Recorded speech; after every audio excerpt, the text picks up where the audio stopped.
யாரும் அந்த மைக்கை பிடிக்கும் போது அந்த கோஷத்தை விட அண்ணாமலைன்னு வரும்போது பாகுபதி பாகுபதி அப்படின்னு அண்ணாமலை எடப்பாடி பழனிசாமி என்ன சொன்னாரு? தற்குறின்னாரு. எடப்பாடி பழனிசாமி என்கின்ற தற்குறிக்கு. ஆனா நாயனார் நாகேந்திரன் இந்த பக்கம் எடப்பாடி பழனிசாமி என்ன தெரியுமா சொன்னாரு? முதுகெலும்பு இல்லாதவர்கள் சொன்னாரு. விட புசியானது பெரிய ஸ்கேமரு. ஒரு ஜென்சி தலைமுறையவே விஜய் மாத்தி வச்சிருக்காரு. இப்ப விஜய் இந்த எலெக்ஷன்ல தோத்துட்டாலோ நேரடியா பாஜக கூட சரண்டர் அடிச்சிருவாரு. இன்ஸ்டாகிராம் போய் பாருங்க. நேத்து ஈவினிங் கூட ஒரு ரீல்ஸ் பார்த்தேன். சும்மா ரோட்ல ஒரு குழி இருக்கும், லைட்டா கடப்பாரை எடுத்து பேந்து கிடக்கும். அந்த குழியை லைட்டா பெருசாக்கிட்டு சைடுல இருக்க மண்ணை வச்சு அடைச்சிருவான். நிஜாம் பார்க்கணும். பையன் பர்பேஸ் உட்கார்ந்து இருந்தா ரீல் எடுத்தாங்க. டக்குன்னு ஒரு போன் இப்படி வச்சுட்டு திடுன்னு ஓடுனாரு. நான் கூட ஏதோ அவசரமான அவர் ஒரு சுயேட்சை கவுன்சிலரா வந்தாரு, அவசரமா ஏதோ வேலை செய்யறாரு போல அப்படின்னா.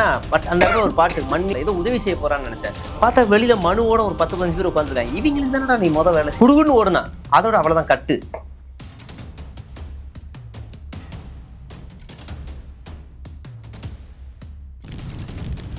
தோழர் வணக்கம். வணக்கம் தோழர். அமித்ஷா அவர்கள் தமிழகம் 2 நாட்கள் பயணமாக வந்துட்டு போயிருக்காரு.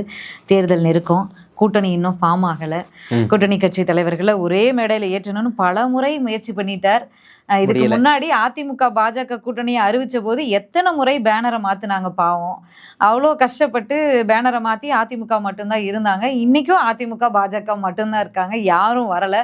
வருவாங்க, இவங்கெல்லாம் என்டிஏ கூட்டணியில தான் இருப்பாங்கன்னு எதிர்பார்த்தவங்க எல்லாம் வேறு திசையை நோக்கி அடி எடுக்கிற மாதிரி வேற செயற்குழு பொதுக்குழுல எல்லாம் பேசுறாங்க.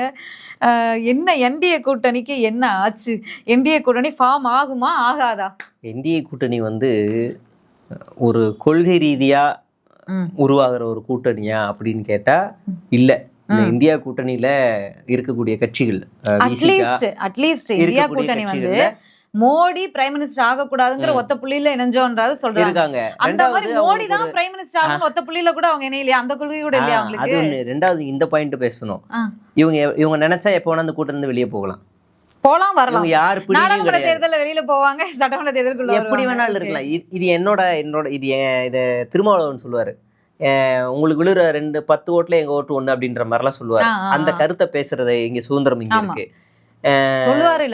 சொன்னாரு. அப்புறம் சண்முகம் அவரு தோழர் அவரு என்ன சொல்றாருன்னா, திமுக தேர்தல் வாக்குறுதியை நிறைவேற்றிட்டேன்னு சொல்றாங்க, ஆனா நிறைவேற்றல அப்படின்னு ஓப்பனா சொல்லுவார். அந்த சுதந்திரம் இங்க இருக்கு. 90% நிறைவேற்றலன்னு சொல்றாங்க. கொள்கை வேற, கூட்டணி வேற. வெற்றி பெற முடியாதுன்னு சொல்றாங்க. அந்த கூட்டணியும் இந்த சுதந்திரம் இங்க இருக்கு. அந்த கூட்டணிக்குள்ள சுதந்திரம் இருக்கு. கொள்கை ரீதியா அவங்க எப்படி இருக்காங்கன்னா, தனிப்பட்ட முறையில கொள்கையில தனியா இருக்கிறாங்க. ஆனா தேர்தல் எதிரி அடிக்கிறதுல ஒன்னோட ஒன்னா நிக்கிறாங்க.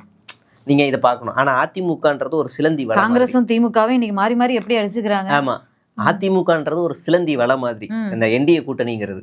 இந்த என்டிஏ கூட்டணியில சிலந்தி வலையில நடு மையத்துல மாட்டி இருக்கிறதா அதிமுக. கடைசி இதுல மாட்டி அடுத்த தாவி இருக்கிறதா இப்ப தாவேகா கூட்டணிக்கு போகல. வரும் எலெக்ஷன் முடிஞ்சோன்னு வரும். இங்க இருந்து அந்த வெப்ப சாட்ட மாதிரி இங்க இருந்து விடுவாங்க. இது ஓடாத, இந்த வலையிலே உள்ளே நடுக்கும் வராத, அந்த பக்கம் போகாத ராஜா வச்சு சொல்றீங்க, அங்கே இரு அப்படின்னு சொல்லி அடிப்பாங்க. இது இந்த இடத்துல இருக்கும். இதுதான் இந்த இந்தியா கூட்டணி என்டிஏ கூட்டணி விசேஷம் நம்ம பாக்குற பார்வை இருக்கு. அமித்ஷா வந்த உடனே பேசுறாரு, என்ன மன்னிச்சிருங்க, ஆமா தமிழ்ல பேச என்னால முடியல, என்ன மன்னிச்சிரு. எத்தனை மன்னிப்பு சார் கேட்பீங்க? இந்த சிவகார்த்திகேயனுடைய படத்துல ஒரு அருமையான ஒரு டைலாக் இருக்கும், நான் ஹிந்தி பேசுறவர்களுக்கு எதிரி இல்ல, ஹிந்தி திணிப்புக்கு தான் எதிரி. இப்ப அதேதான் நாங்க கேக்குறோம். நீங்க ஒரு ஒன்றிய அமைச்சர், ஒட்டுமொத்த மாநிலத்துக்குமான அமைச்சர் அப்படின்னா இங்க இருக்கிற எல்லா மொழியும் கத்துக்க வேண்டிய அவசியம் உங்களுக்கு இருக்கு. எல்லா மொழியும் கத்துக்க வேண்டிய அவசியம் உங்களுக்கு இருக்கு. அட்லீஸ்ட் பெருவாரியா பேசக்கூடிய மக்களுடைய மொழியாவது கத்துக்க வேண்டிய அவசியம் உங்களுக்கு இருக்கு. இங்கிலீஷ்ல பேசினா டிரான்ஸ்லேட் பண்ணிட்டாவது போய் அதுவாவது இருக்கு. அப்போ அவசியம் இருக்க உங்களாலேயே இன்னொரு மொழியை கத்துக்க முடியல, அவசியம் இல்லாத நாங்க இன்னொரு மொழியை கத்துக்கணும். இந்த கேள்வி கேட்கணும்ல. இதெல்லாம் யாரு கேட்பா? விஜய் கேட்பாராட்டா டர்ரேனான்னு ஓடிடுவார். அப்ப இந்த கூட்டணி இந்த வலுவளர்ந்த கூட்டணி தான். அதாவது விஜய் அவர்களுடைய கட்சி ஆரம்பித்த புதுசில் எங்கள் கொள்கைகள் என்ன, கோட்பாடுகள் என்ன அப்படின்லாம் அறிக்கையெல்லாம் கொஞ்சம் விட்டாங்க. அதில் தமிழ் வளர்ப்பு, தமிழ் மொழியை வந்து ஆட்சி கட்டில் அமர வைக்கணும், ஆட்சி மொழியாக தமிழை கொண்டு வரணும்லாம் வாக்குறுதியெல்லாம் இருந்துச்சு, கொள்கையில எல்லாம் இருந்துச்சு. இன்னைக்கு அந்த தமிழ் மொழிக்காக இவ்வளவு பேர் வந்து உயிரை விட்டுருக்காங்க மாணவர்கள் அப்படின்னு சொல்லி அந்த தமிழை உயர்த்தி பிடிக்கக்கூடிய ஹிந்திய திரும்ப நான் எடுத்துட்டு வரேன் நீங்க நினைக்க வேணாம், ஹிந்திய வந்து திணிக்க கூடாதுன்னு வரக்கூடிய அந்த பராசக்திக்கு எதிராக ஜனநாயகன்னு மோத விடுறாரு. ஆமா. அப்ப அதுக்கு மட்டும் இல்ல, இது வரைக்கும் அவர் ஹிந்திக்கு எதிராக என்ன பேசியிருக்காரு? அவர் பாஜகவுக்கு எதிராக என்ன பேசினாரு? பாஜக சொல்ல மாட்டாரு. அதனால வந்து ஒரே ஒரு முறை மிஸ்டர் பிரைம் மினிஸ்டர் தப்பா சொன்னார். அப்ப கூட அதுவும் வந்து கரூர் முன்னாடி கரூர் அப்புறம் பிரிச்சுக்கலாம். கரூர் முன்னாடி வரைக்கும் அந்த பேச்சு வந்துச்சு, பாஜகன்ற பேர் வார்த்தையில உச்சரிச்சாரு, அதுக்கப்புறம் இல்ல. நம்ம அப்படியே கம்மிங் டு இந்த ஸ்டேஜ். இந்த கூட்டணி ஏற்கனவே உறுதியானப்படுத்துறது வந்து கிண்டியில இருக்க அந்த பெரிய ஹோட்டல்ல தான் இல்லையா? இப்ப அதே மாதிரி என்ன, அமித்ஷா வராரு இங்க இருந்து. என்னன்னா எடப்பாடி பழனிசாமி அவர்களா இருக்கீங்களா, நாளைக்கு அமித்ஷா வராரு, வந்துருங்க. என்ன வரலையா, வேலை இருக்கா, அந்த வேலையை மாத்திட்டு இன்னைக்கு வந்துருங்க. ஓ வீட்டில் விசேஷமா? இல்லை வீட்டில் விசேஷம் அடுத்த வாரம் வச்சு நீங்கள் வந்துருங்க. இல்லை எனக்கு கால் வலி கூட நாளைக்கு மாற்றிட்டு நீங்கள் வந்துருங்க. அப்படி அதிகாரமாக கூப்பிட்டுருவாங்க. ஆப்ஷனே கிடையாது. ஆனால் வாண்டடா அமித்ஷா அவர்கள் எந்த ஹோட்டலில் ரூம் போடுறாரோ பக்கத்தில் ஒரு ரூம் எடுத்து ஓபிஎஸ் வழக்கமாக வந்து தங்குறாரு. அவரோட நிலைமை தான் என்ன, இளவு காத்துக்கிளி பாவம், என்ன செய்யறது. அவர் வந்து ரெண்டு பக்கமும் துண்ட போடுவார், கூட இருக்க எல்லாரையும் ஒவ்வொருத்தரையா. ஆமா, அவர் வந்து அதிமுகவில் ஒருங்கிணைப்பாளராக இருக்கும் போதே இவர் வந்து மிரட்டிக்கிட்டு தான் இருந்தார் எடப்பாடியை, எல்லாரையுமே. என் பையன் வந்து தனியா போறாங்கிறான், பாஜக கூட போறாங்கிறான், நான் போக வச்சிருவேன், இல்ல அப்படி ஏதாவது சொல்லிக்கிட்டே இருப்பாரு. கடைசியில அவர் தனியா வந்துட்டாங்க. இப்ப பாஜகவுக்கும் அதிமுகவுக்கும் ஒரு சிக்கலை ஏற்படுத்துறாரு. என் கூட இருக்கலாம் ஒருத்தர தாவேக்கால போய் சேர்றாங்க, ஜேசிடி பிரபாகரன் எல்லாரும் போறாங்க, அப்ப நானும் போயிருவேன் அப்படின்னு இப்போ இது பண்ணிட்டு இருக்காரு. தம்பி நீ இல்லப்பா, நீங்க ஒட்டுமொத்த உங்க கூட இருக்க எல்லாரும் சேர்ந்து போனாலும் பெரிய லாஸ் இல்லைன்னு அவங்க ஸ்ட்ரிக்டா இருக்கிறாங்க. அப்ப இவர் வந்து எப்படியாவது பார்க்க அப்பாயின்மெண்ட் கேட்கறது, இது எல்லாமே ஒரு பக்கம் நடந்துகிட்டு தான் இருக்கு. ஆனா அவர் வந்து ஒரு பொருட்டா மதிக்கல, ஏன்னா அவர் செல்வாக்கு இழந்துட்டாரு, முடிஞ்சிருச்சு. டிடிவி தினகரன்ட்ட ஒரு சதவீத ஓட்டு இருக்கு, அவரை எப்படியாவது உள்ள வர வைக்கணும்.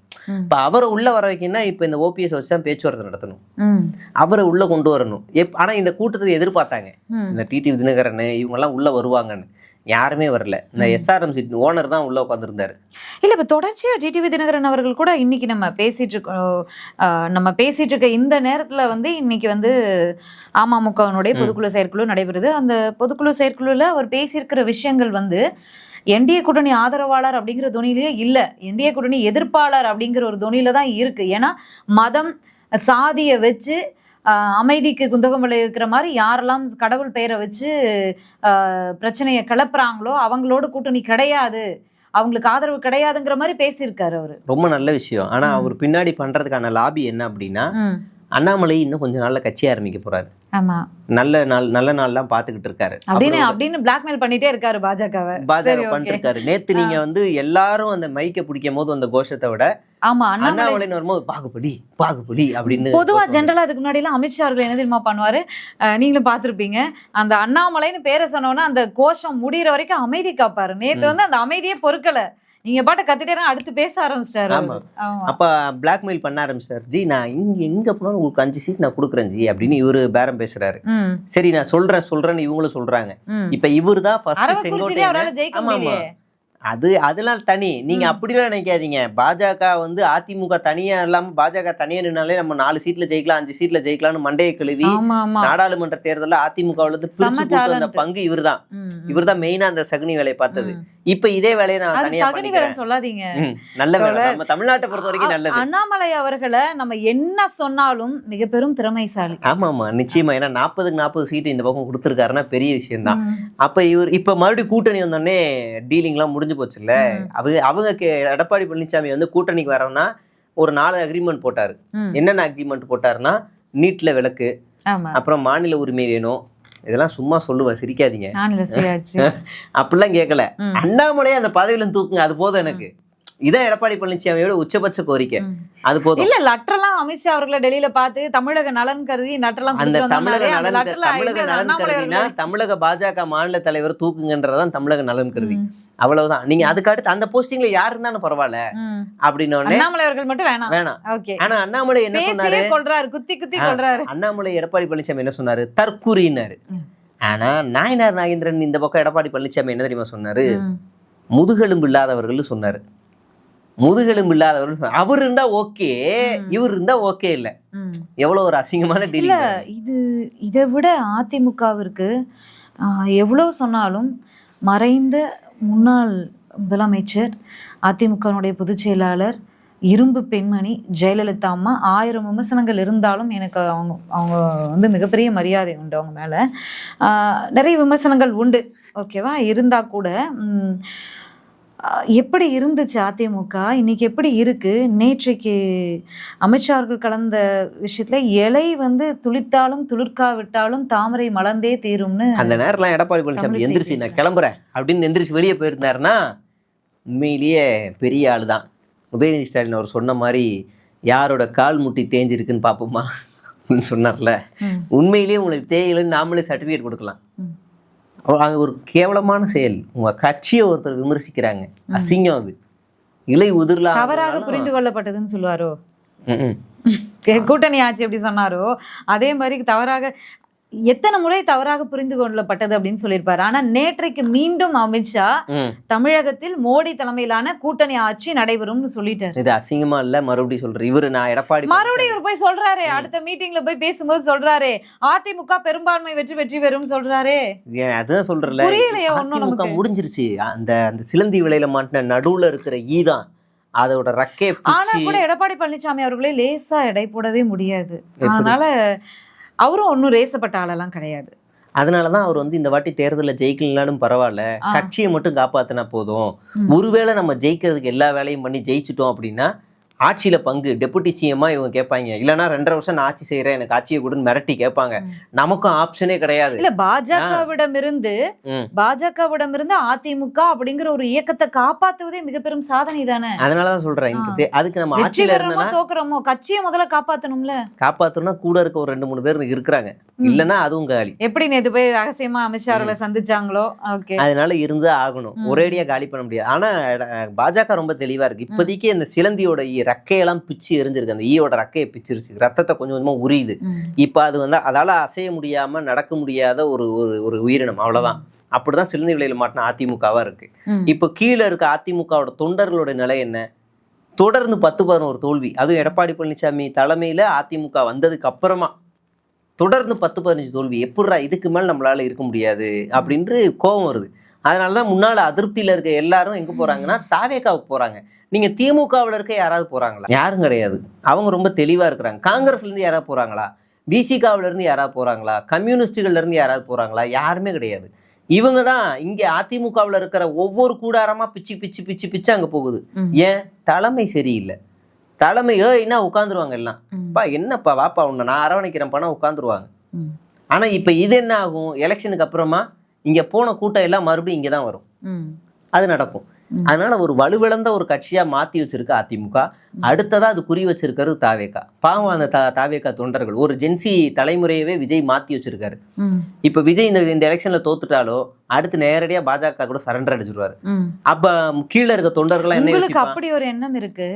எனக்கு என்னவோ அந்த விமானம் வந்து இன்ஸ்டன்ட் மேகி மாதிரி நிமிஷத்துக்கு நிமிஷம் டைம் மாத்தி மாத்தி பறக்கிறதையெல்லாம் பார்த்தா இங்க இருந்த ஒரு மறைந்த ஒரு ஆளுமை, நான் முன்னாடி சொன்ன அம்மா, அவங்களோட இடத்த ரீப்ளேஸ் பண்றதுக்கு டூப் போட்டவர் தான் விஜயோன்னு எனக்கு ஒரு டவுட் இருக்கு. வாய்ப்பே இல்ல. நீங்க என்ன அவ்வளவு பெரிய அந்த இடத்தை இவரால அடிக்க முடியாது. அப்படி ஒரு பிம்பத்தை உருவாக்குறதுக்காக பாஜகவால டூப் போடப்பட்டவர் தானோ விஜய் அப்படிங்கிற ஒரு டவுட் இருக்கு. கட்சியை தன்னோட கோட்டையா வச்சிருக்காங்க. அவங்க இடத்தை பிடிக்கவே முடியாது தோழர். டூப் போட்டு அதுக்கு அந்த ஒரு பாவலா காட்டுறதுக்காக இந்த எலெக்ஷன்ல, ஏன்னா இந்த எலெக்ஷன்ல பாவலா காட்டினா அடுத்த எலெக்ஷன்ல பாஜக ஏதாவது இப்ப ஏதாவது ஃபங்க்ஷன்லாம் வந்துச்சுன்னா முன்னாள் மறைந்த தலைவர்கள் மாதிரி வேஷம் போட்டு வருவாங்க. சீன் மட்டும் போடுறாரு தோழர். அப்படிதான் போடுறாரு. பிரஸ் சந்திக்கிறது கிடையாது, ஹெலிகாப்டர்ல தான் போவேன் அப்படி இப்படின்னு அந்த இதுதான். அந்த பாவலாலாம் காட்டுவாப்ல. அதை தாண்டி அதுக்கு என்ன பண்ண முடியும்? தலை தெறிக்க ஓடுறாருல அந்த சீன்ல ஜெயலலிதா அம்மா வந்து இப்படி பார்த்தாவே 10 அடி தள்ளி நிப்பாங்க. ஆமா, நீங்க ஜெயலலிதா முன்னாடி பவ்யமா இப்படிதான் நிக்கணும். கொஞ்சம் லைட்டா நிமிர்ந்தா கூட தம்பி அவரோட கொஞ்சம் ஸ்கேல் எடுத்துட்டு வாங்க, சென்டிமீட்டர் அளவு ஏன் கொஞ்சம் நிமிர்ந்து இருக்கு அப்படின்னு வாங்க. நான் கட்சிக்காரவங்களை பேசல, இல்ல பொதுவாவே விஜய் முன்னாடி எப்படி இருப்பாங்க, மரியாதை உண்டு. ஆமா, விஜய் எப்படி இருப்பாங்க அப்படின்னா உள்ள ஒரு தீர்மானம் நிறைவேற்றுவாங்க. இந்த வாட்டி தேர்தலுக்கான வேட்பாளர்களுடைய பட்டியலை 1-to-1 இன்டர்வியூ வச்சு தளபதி விஜய் தான் தேர்வு செய்வார் அப்படின்னு ஒரு தீர்மானம் நிறைவேற்றுவானுங்க. வெளியில் வந்து அவர் இந்த பல் டாக்டர் பிரபு நான் தான் புதுக்கோட்டை கரூர் காரைக்குடியோட எம்எல்ஏ வேட்பாளர்னு அறிவிப்பார். இங்கே தீர்மானம் தான் நிறைவேற்றுவாங்க, இங்கே அறிவிப்பார். இப்போ இது அதிமுக நடந்துச்சுன்னா என்ன ஆகும்? அந்த ஆள் அடுத்த 40 வருஷத்துக்கு எம்எல்ஏ சீட்டே கிடையாது. நீ இனிமே நீ அதிமுக இரு, இல்லைன்னா ஓடி அடிப்படை உறுப்பினர்ல இருந்தே தூக்கிடுவாங்க, எரிஞ்சிருவாங்க. இவரு தூக்க முடியுமா? ஏன்னா அவங்க லட்சக்கணக்கில் லாபி பண்ணி கோடிக்கணக்கில் செலவு பண்ணிக்கிட்டு இருக்கான். அவரை பிராண்டிங் பண்றதுக்கே மாசத்துக்கு பல கோடி செலவு பண்ணுவார் போல. ஒரு நாளைக்கு 10 ரீல்ஸ் போடலன்னா பைத்தியம் முடிச்சிரும். சீரியஸா தான். நீங்க அவரோட இன்ஸ்டாகிராம் போய் பாருங்க. நேத்து ஈவினிங் கூட ஒரு ரீல்ஸ் பார்த்தேன். சும்மா ரோட்ல ஒரு குழி இருக்கும்,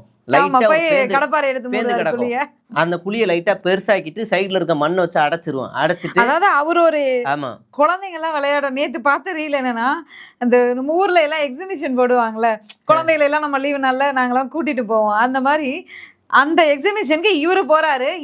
இவரு தான் எக்ஸிபிஷன்ல வந்த நம்ம மினி சிங்கம் மாதிரி இவர் எல்லாரும் வீடியோ எடுக்கிறாங்க. அதை வந்து ரீல்ஸா போட்டிருக்காங்க. டக்குனு ஒருத்தனு வாரானே ஒரு பாட்டு. இவர் விஜயா வாழ்ந்துகிட்டு இருக்காரு. நீ விஜயா வாழ்றியா இல்ல நான் விஜயா வாழ்றான்னு இன்னொருத்தர் போட்டி. அவர் தான் ஃபர்வேஸ். இவர் 10 ரீல் போட்டா அவர் 11 ரீல் போடுவாரு. ஒருவேளை ஒரு ரீல் அதிகமா போட்டானே இருட்டாயிருச்சு இது பண்ணிருக்காருன்னா அவருக்கு இதுல இருந்து என்ன தெரியுதுன்னா, சோசியல் மீடியாவுக்கு தடை ஆஸ்திரேலியா மாதிரி எல்லாம் முதல்ல ஏஜ் கிரைட்டீரியா ஒண்ணு இல்ல, ஒரு இன்ஸ்டாகிராம் ஒரு 3 மாசத்துக்கு இன்ஸ்டாகிராம் ஃபேஸ்புக் எல்லாம் தடை போனா கட்சி இழுத்து சாத்திட்டு போக வேண்டியதான் நினைக்கிறேன். எனக்கு அந்த ஃபர்பேஸ் அந்த நிஜாம் பார்க்கணும் பையன் ஃபர்பேஸ் உட்கார்ந்து இருந்தா ரீல் எடுத்தாங்க. டக்குன்னு ஒரு ஃபோன் இப்படி வச்சுட்டு திருதுன்னு ஓடுனாரு. நான் கூட ஏதோ அவசரமான அவர் ஒரு சுயேட்சை கவுன்சிலராக வந்தார், அவசரமா ஏதோ வேலை செய்யறாரு போல அப்படின்னா. பட் அந்த இடத்துல ஒரு பாட்டு மண்ணிலே ஈனம் உண்டுன்னு ஓடுறாப்புல ஏதோ உதவி செய்ய போறான்னு நினைச்சேன். பார்த்தா வெளியில மனுவோட ஒரு 10-15 பேர் உட்காந்துருக்காங்க. இவங்களுக்கு தானடா நீ வேலை செய்யணும்னு குடுகுன்னு ஓடுனா. அதோட அவ்வளவுதான் கட்டு. எங்க போன அடுத்து வேற ஒரு டைம் முடிஞ்சிருச்சு. அடுத்து வேற ஏதோ நடந்து வர சீனு, உட்கார்ற சீனு, அப்படி அதிகாரம் பண்ற சீனு. ஸோ அப்ப இதுதான் கட்சி. இந்த மாதிரி ஐயோ நீங்க அந்த பையன் பண்ணது தப்பு. பேர் தெரியல எனக்கு, பேர் சொல்லக்கூடாது தப்புன்னு வச்சுக்கோங்களேன். அவன் 18 வயசு கீழே இருக்கான். அவன் தப்பு பண்ணிட்டான். இல்ல அவன் சொல்றதையெல்லாம் நம்பி ஏமாந்துருக்காங்க நமக்கு. இப்ப இது காவல்துறையில சொல்லி அவன் நடவடிக்கை எடுக்கிறது காவல்துறையோட வேலை. இவங்க தாவேக்கா காரனே அவன் தாவேக்கா இல்ல, அவன் போட்டோ வீடியோ அவன் வீடு அட்ரஸ் எல்லாத்தையும் போட்டு எக்ஸ்போஸ் பண்றாங்க. அவனை விஜயோட போட்டோ எப்படி எடுத்தாரு? அது ஏஐ போட்டோ. நீங்க எல்லாத்தையும் எக்ஸ்போஸ் பண்றீங்க. அத நம்பி அவ்வளவு பேர் பணம் வேற அனுப்பி இருக்காங்களே. என்னன்னா அவன் ஏதோ தப்பு பண்ணிட்டான், அவன் வயசுக்கு தப்பு பண்ணிட்டான். இப்போ நீ அவனை திருத்தணும்னா நீ அவனை முதல்ல காவல்துறையில் சொல்லி சிறுவர் சீர்திருத்த பள்ளியிலே சேர்த்தா அதுக்கு சட்டம் இருக்குது. இவங்க எக்ஸ்போஸ் பண்ணுறாங்க, அவனோட வாழ்க்கையவே எக்ஸ்போஸ் பண்ணுறாங்க, அவனை அப்படியே கேவலப்படுத்துறானுங்க. டேய் அவனை விட விஜய் பெரிய ஸ்கேமரா. ஒரு என்ன சொல்றது, அவனை வழி நடத்தி கொண்டு போக ஒரு இருக்கு. ஒரு தந்தை அந்த உரிய இதுல பண்ணாம இருந்திருக்கலாம். சின்ன வயசு அவனை அவன் ஸ்கேம் பண்ணியிருந்தா கூட அதை அவனை இது பண்ணி பணத்தை எல்லாம் நாங்க இது பண்றோம்னு சொல்லி கூட அவன் கிட்ட இருக்கிற பொருட்களை இது பண்ணி கூட இது பண்ணலாம். அதை விட்டுட்டு ஏன் அவனை விட புசியானது பெரிய ஸ்கேமரு. அது வேற மாவட்ட செயலாளர் 2 கோடி இதுக்கு அஜித் செலவு பண்ணதே 2 கோடி. அவனோட கட்சிக்குள்ள பல பெரிய கோடிகளுக்கு சம உரிமை தரப்படும் சொல்லிட்டு அஜிதா சூசைட் வரைக்கும் போனாங்க. அதான் அது பேசுறதே ஆகல. இப்ப இவனுக்கு தான் நம்ம அப்படியே டாபிக் எங்கேயோ போறோம் சரிங்களா. இப்ப இந்த மாதிரிதான் இவங்க கூட்டணி, இவங்க ஜெயலலிதா ரோல்ல இவங்க இருக்கானுங்க. நீங்க அப்படியே இங்க வந்தீங்கன்னா இந்த கட்சி ஒண்ணும் இல்லாம செல்லரிச்சு போயிருச்சு. நீங்க இப்ப சமீப காலமா இவங்க அடிக்கிற அடியெல்லாம் பயங்கரமா இருந்திருக்கணும். இந்த நர்சிங் போராட்டத்துல அதிமுக போய் உட்கார்ந்துருக்கணும், துப்புரவு பணியாளர் போராட்டத்துல கூட இருந்திருக்கணும். அதாவது எல்லாத்துக்கும் தாவேகாவுக்கு வழி விட்டுட்டு அதிமுக ஒதுங்கி இருக்கிற மாதிரி தாவேகா மட்டும் எங்க போய் உட்கார்ந்துச்சு? இவரு போனாரு யாதவ் அர்ஜுனா. அது எங்க அதெல்லாம் ஓட கிடையாது. ஈரோட்ல கூட்டம் முடிச்சுட்டு வர வழியில கிளம்பாக்கம் வழியா வந்துட்டு இருந்தாங்க. ஆமா, அந்த கிளம்பாக்கம் பஸ் ஸ்டாண்டுக்கு போனாரு. அப்போ தலைவரை டீ குடிச்சிட்டு போலாமா, என்ன அங்க கூட்டமா இருக்கு போராட்டம் வா ஒரு அட்டெண்டன்ஸ் போடுன்னு உள்ள போயிட்டு வந்தாங்க. அவ்வளவுதான். போய் போனாங்களே. அப்படி கூட இவங்க நீங்க ஆதரவுன்றது கொச்சப்படுத்தக்கூடாது. ஆதரவுனா குறைந்தபட்சம் ஒரு நாள் இருக்கணும். குறைந்தபட்சம் அவங்க கட்சி தொண்டர்கள் அங்கே அனுப்பி அவங்க போராட்டத்தில் கலந்துக்க வச்சுக்கணும். சும்மா தலையை காமிச்சிட்டு டீ குடிச்சிட்டு கிளம்பி போயிட்டாங்க. அதுக்கு பேர் இப்போ இதெல்லாம் யாரு கையில் எடுத்து பண்ணா இவங்க தான். ஆனால் இங்கே திமுக ரூட் கிளியராக போயிட்டே இருக்காங்க. நீங்கள் நினச்சி பாருங்களேன், ஓய்வூதிய திட்டத்தை ரிலீஸ் பண்ணுறோம், எடப்பாடி பழனிசாமி அவர்கள் பேசுறாரு, இவர் சொல்லுவாரு. அப்புறம் ஓய்வூதிய திட்டத்தை பண்ணிட்டாங்க, லேப்டாப் மறுபடியும் கொண்டு வராங்க, அப்புறம் மறுபடியும் பொங்கலுக்கு 3000 ரூபாய் கொடுக்குறாங்க. இப்படி எல்லா திட்டங்களும் அடுத்தடுத்து கொண்டு வரும்போது இவங்க நேரடியா மக்களோட பணம் கொடுக்கல அப்படின்னா, பணம் கொடுத்தா இவ்ளோ நிதிச்சுமை இருக்கு அப்படின்னு சொல்லி சொல்றீங்கல்ல, அப்புறம் ஏன் வந்து பணம் கொடுக்குறீங்க? எலெக்ஷன் வந்துருச்சுல, எலெக்ஷன் வந்ததுனால போன வருஷம் பொங்கல் தொகை கொடுக்கல, இப்ப எலெக்ஷன் இருக்கிறதுனால பொங்கல் தொகை கொடுக்குறாங்கன்றாங்க. கொடுக்கலைன்னா ஏன் பொங்கல் தொகை கொடுக்காம தமிழக மக்களை வஞ்சிக்கிறது ஸ்டாலின் அரசு அப்படின்றாங்க. என்னதான் இப்ப கொடுக்கறது வந்து தேர்தலுக்காக கொடுக்குறாங்க அப்படின்னு சொல்றாரு. சரி, 2021 மே மாசம் தான் எலெக்ஷன் வந்துச்சு. ஏப்ரல் மாசம் எலெக்ஷன் வந்துச்சு. மே மாசம் ஜனவரி மாசம் எடப்பாடி பழனிசாமி தான் முதலமைச்சரா இருந்தார். எதுக்கு சார் நீங்க 2500 ரூபா கொடுத்தீங்க பொங்கலுக்கு? அப்ப நீங்க கொடுத்ததுக்கான காரணம் என்னவோ அதே தான் இங்கேயும். அப்படியே வச்சுப்போம். நான் திமுக சப்போர்ட் பண்ணல, நீங்களும் தேர்தலுக்காக கொடுத்தீங்கன்னா அப்ப இவங்களும் தேர்தலுக்காக தான் கொடுக்குறாங்க. அப்படியே பீகார்ல போட்ட 10,000 அதுக்கு என்ன கணக்கு? அதுவும் நமக்கு செய்திகள்ல வந்தது, குடும்பத்துல ஒரு பெண் இருக்கு, ஆனா என் வீட்டு பக்கத்துல பீகார் நண்பர் ஒருத்தர் இருக்காரு, அவங்க வீட்டுல 3 பெண்கள், 3 பெண்களுக்கும் 30,000 வந்திருக்கு. ஓ, நீங்க இப்ப இங்க தமிழ்நாட்டுல நம்ம ஒரே ஒரு மைக்கை எடுத்துட்டு தமிழ்நாட்டுல இருக்கக்கூடிய வேலை செய்யக்கூடிய பீகார் மக்கள்கிட்ட போய் நம்ம கேட்டோம்னா அவங்க குடும்பத்துல எத்தனை பெண்கள் இருக்காங்க, எவ்வளவு பேருக்கு வந்துச்சுன்னு நம்மளே ஒரு இதே வெளியிலதான் அவ்வளவு பேருக்கு வந்திருக்கு. அந்த அதுல இன்னொரு ஸ்கேம் என்னன்னா, போட்ட எல்லாருக்கும் நாங்க தவறுதலா போட்டோம், திரும்ப கொடுங்க. அது வந்து பெண்களை இல்ல, ஆண்களுக்கும் போட்டுட்டு ஆண்கள் கிட்ட இருந்து மட்டும் திரும்ப கேக்குறாங்க. அவன் எப்படி கொடுப்பான்? அவன் எப்படி கொடுப்பேன்? செலோ நான் ஊரோட்டே ஓடுறேன் போடா, ஏற்கனவே நான் ஊரோட்டு தான் போயிருக்கேன், மறுபடியும் போறேன்னா வெளியே வந்துருவான்.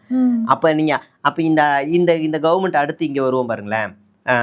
இந்தியாவிலேயே அதிகமா ஊழல் பண்றது திமுக தான். ஆமா, 20% கமிஷன் வாங்கக்கூடிய அரசு, அதிகமான ஊழல் கமிஷன் வாங்கக்கூடிய ஊழல் செய்யக்கூடிய அமைச்சர்களையும் எம்எல்ஏக்களையும் வச்சிருக்கக்கூடிய ஆட்சி நடக்குது இங்க, அவங்களுக்கு ஓட்டு போடுவீங்களா அப்படின்லாம் அமித்ஷா பேசியிருக்காரு. முதலமைச்சருடைய ஒரே நோக்கம் உதயநிதி ஸ்டாலினை முதலமைச்சர் ஆக்குவதுதான் அப்படின்லாம் பேசியிருக்காரு. திமுக ஊழல் செய்தா செய்யலையான்ற டிபேட்டுக்குள்ள எல்லாம் நான் வந்து போகல. அவங்க பண்றாங்க, அதை விசாரிக்க வேண்டியது அந்தந்த அமைப்புகள் அதெல்லாமே இருக்கு. நான் அதே ஊழல் செய்து ஒருவேளை திமுக ஊழல் செய்து அவங்க தண்டிக்கப்படல அப்படின்னா அப்ப பாஜக திமுகவோட டீலிங்ல இருக்கானோ கேட்கலாம். நம்ம அதே ப்ராஸ்பெக்ட்ஸ்ல இந்த பக்கம் பார்ப்போம்.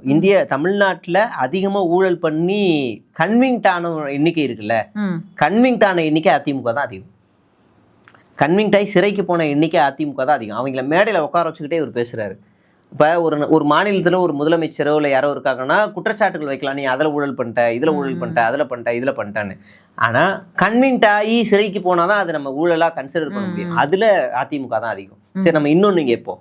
இந்த நாடு முழுவதுமே இந்தியா கூட்டணியில் இருக்கிறவங்க வீட்டுகளுக்கு மட்டுமே சிபிஐ ரைடு போவேன். பாஜக ஆட்சி செய்யற மாநிலத்திலேயோ இல்ல பாஜக தலைவர்கள் ஏன் போக மாட்டேங்குது? அவ்வளவு புனிதமானவர்களா? ஒரு வக்கீல் ஒரு கூட்டணி விட்டு வெளியில போனாவோ கட்சி விட்டு வெளியில போனாவோ போவாங்க, உடனே போயிருவாங்க. ஒரு ஜட்ஜி வீட்டுல இருந்து கட்டுக்கட்டா பணம் எடுக்கிறாங்க. எவ்வளவு நடக்குது. இப்ப நாயனார் நாகேந்திரன் வந்து தொகுதிக்கு வந்து இங்க சென்னையில இருந்து பணம் போச்சு, 4 கோடி கிட்ட பணம் போச்சு தேர்தல் செலவுக்கு. எந்த ஒரு ஆடியோ வச்சுக்கிட்டு இவங்க ரைடுக்கு வாங்க, ரைடு கொடுங்க, ரைடு கொடுங்கன்றீங்க. கையங்களவும் பணமே மாட்டிருக்கேன் உடல. இப்ப நம்ம இப்படி பேச முடியும்? விசாரணையிலே இருக்கு. அதுக்குள்ள எலெக்ஷன் முடிஞ்சிச்சு, அடுத்த சட்டமன்ற எலெக்ஷன் இருந்துச்சு, பாஜக மாநில தலைவர் ஆயிட்டாரு, எவ்வளவு மாற்றங்கள் நடந்துருச்சு. அடுத்து நம்ம இதுக்கு வருவோம். உதயநிதி ஸ்டாலின் முதலமைச்சர் ஆகிறதான் உங்களோட ஒரே குறிக்கோள். முதலமைச்சர் ஆக்குறது மு.க. ஸ்டாலின் அவர்கிட்ட எந்த அதிகாரமும் கிடையாது. மக்கள் தான் இருக்கு.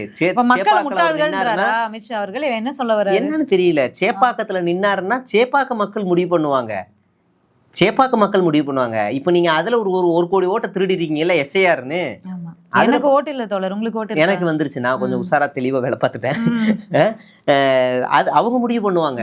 நீங்க பீகார் நிதிஷ்குமார் மாதிரி நினைச்சிட்டாரு போல, எலெக்ஷன்ல நிக்காமலே சிஎம் ஆகலாம்னு நினைச்சாரு. அப்படியான கடந்த முறையே இந்த முறை நிதிஷ்குமார் ஓட விரட்டி அடிப்போம்னு சொல்லி சாணி எல்லாம் வீசி அடிச்சாங்க துணை முதலமைச்சரா. ஆனா நிதிஷ்குமார் டபுள் மடங்கு சீட்டு தொகுதி வெற்றி பெற்றிருக்காரு. நீங்க அப்ப இதெல்லாம் சும்மா இதெல்லாம் நீங்க வந்து இங்க தேர்வு செய்யறது யாருன்னா மக்கள் தான். நீங்க வந்து முதலமைச்சர் வேட்பாளர்னு உதயநிதியை நின்னாலுமே அவர் வேணுமா வேணாமா டிசைட் பண்றது மக்கள் தான்.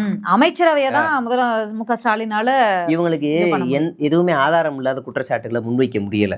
சும்மா பேருக்கு ஊழல், எதுல ஊழல், எந்த துறையில ஊழல் அப்படின்னு தெளிவா பேசணும்ல. அது இல்ல. 6000 கோடி அளவுக்கு ஊழல் பண்ணினாருன்னு சொல்லி ஒரு அமைச்சருடைய பெயர் வந்து அடிபடுது அப்படின்னு சொல்லி பேசியிருக்காரு. பேசுங்க. ஒரு உள்துறை அமைச்சர் யார் பேரு, எதுல ஊழல் பண்ணார், ஆதாரத்தோட நான் பேசுறேன்னு தான் பேசணும். இப்படி வந்து மேம்போக்கா பேசிட்டு போக கூடாது. அப்படி பார்த்தா 7.5 லட்சம் கோடி ஊழல் பண்ணிருக்கிறது நெடுஞ்சாலைத்துறைன்னு சொல்லிட்டு 1 கிலோமீட்டருக்கு அந்த துறையில இருக்கக்கூடிய நபர்களே நிர்வாகிகளே பேசினாங்க. அவங்கள மாத்திட்டாங்க துறையை. அப்புறம் இந்த எத்தனால்ல ஒரு மத்திய அமைச்சர் சம்பந்தப்பட்டிருக்காரு, அந்த ஊழல் யார் விசாரிப்பா? இன்னும் நிறைய இருக்கு. நீங்க இந்த குறுகிய கண்ணோட்டத்துல இங்க இல்ல வந்து இப்போ பாத்தீங்கன்னா ஃபைனலா நம்ம முடிக்கும் போது எதை சொல்லி முடிக்கலாம் அப்படின்னா, வாக்குறுதிகளை பத்தி பேசினாரு அமித்ஷா அவர்கள். அதாவது கொடுத்த வாக்குறுதிகள்லயே குறைவான வாக்குறுதியை நிறைவேற்றினது இந்த திமுக ஆட்சி தான், அந்த ஆட்சி தான் இன்னைக்கு நடந்துகிட்டு இருக்கு, அதுக்கு ஓட்டு போடுவீங்களா அப்படின்னு கேட்டிருக்காரு. பாஜக 3வது முறையா ஆட்சி பண்றாங்க. இந்த 3 முறையா என்ன வாக்குறுதிகள் கொடுத்தாங்க, இந்த 10 வருஷம் முடிஞ்சிருக்கு, எத்தனை வாக்குறுதிகளை நிறைவேற்றிருக்காங்க, திமுக எத்தனை வாக்குறுதிகள் 2021 தேர்தலில் கொடுத்தாங்க, எத்தனை நிறைவேற்றினாங்க அப்படிங்கிறத நம்ம அடுத்த பகுதியில பேசலாம். நிச்சயமா. உங்களுடைய நேரத்துக்கு நன்றி, வணக்கம். நன்றி தோழர்.